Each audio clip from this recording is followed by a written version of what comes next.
নমস্কাৰ প্ৰিয় দৰ্শক। জুবিন গাৰ্গে এখন চিঠি লিখিছিল আলফালৈ, যিখন চিঠি সম্পৰ্কে হয়তো বহুতে জানে আৰু হয়তো বহুতে নাজানে। আৰু সেই চিঠিখন আমি প্ৰকাশ কৰিছিলোঁ পৰম্পৰা এনিৰ প্ৰথম বছৰ প্ৰথম সংখ্যাত। আৰু এতিয়া মই আপোনালোকৰ সন্মুখত সেই চিঠিখন পাঠ কৰিবলৈ আগবাঢ়িছোঁ।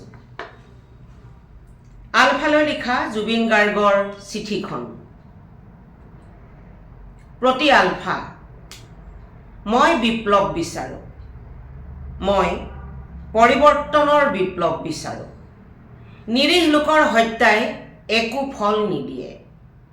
ভয় শংকাই নহয়, কঠোৰ শ্ৰমেৰে ৰাষ্ট্ৰ নিৰ্মাণ কৰে। আমাৰ শিশুসকলক কিদৰে কৃষি কৰ্ম কৰিব লাগে সেই শিক্ষা দিয়ক। আকৌ কৈছোঁ, আমাৰ শিশুসকলক কিদৰে কৃষি কৰ্ম কৰিব লাগে সেই শিক্ষা দিয়ক।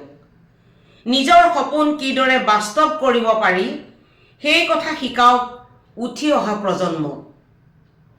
যদিহে নিৰ্মাণ আৰু গঠন কৰিব খুজিছে, তেনেহ'লে মাজুলীক নিৰ্মাণ কৰক। কাজিৰঙাৰ চৌপাশে ঘনীভূত হোৱা ভাবুকিক বিনাশ কৰক। মই বানৰ বিৰুদ্ধে যুঁজ দিবলৈ এক বিপ্লৱ বিচাৰোঁ। মূল সুঁতিৰ সৈতে একাত্ম হ'বলৈ বিপ্লৱ বিচাৰোঁ। ভয় শংকাৰ মাজত কোনেও মুকলি অনুভৱ কৰিব নোৱাৰে। অৰাজকতাই কোনো পৰিৱৰ্তন আনিব নোৱাৰে। সন্ত্ৰাসবাদৰ বিপৰীতে শিক্ষা, উন্নয়ন আৰু বিকাশেহে মানুহৰ অধিকাৰ সুৰক্ষিত কৰে। প্ৰতিজন মানুহৰ মাজতে এজন শিল্পী লুকাই থাকে আৰু প্ৰতিজন শিল্পীয়ে শান্তি বিচাৰে। আহক আমি কাম কৰোঁ, আমি সপোন দেখোঁ। আহক আমি আকাশ স্পৰ্শ কৰোঁ।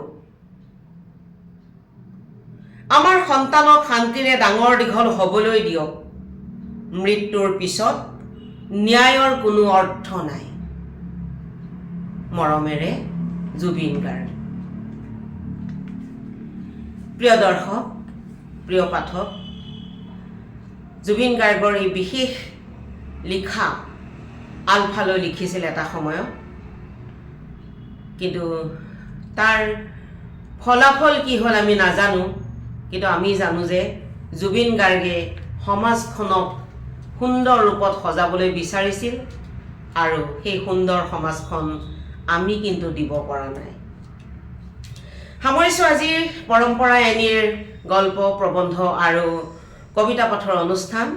মই প্ৰতিমা বৰুৱাই পুনৰবাৰ আকৌ লৈ আহিম আপোনালোকৰ সন্মুখলৈ এনেধৰণৰ বিশেষ লেখা বা গল্প বা কবিতা বা প্ৰবন্ধ।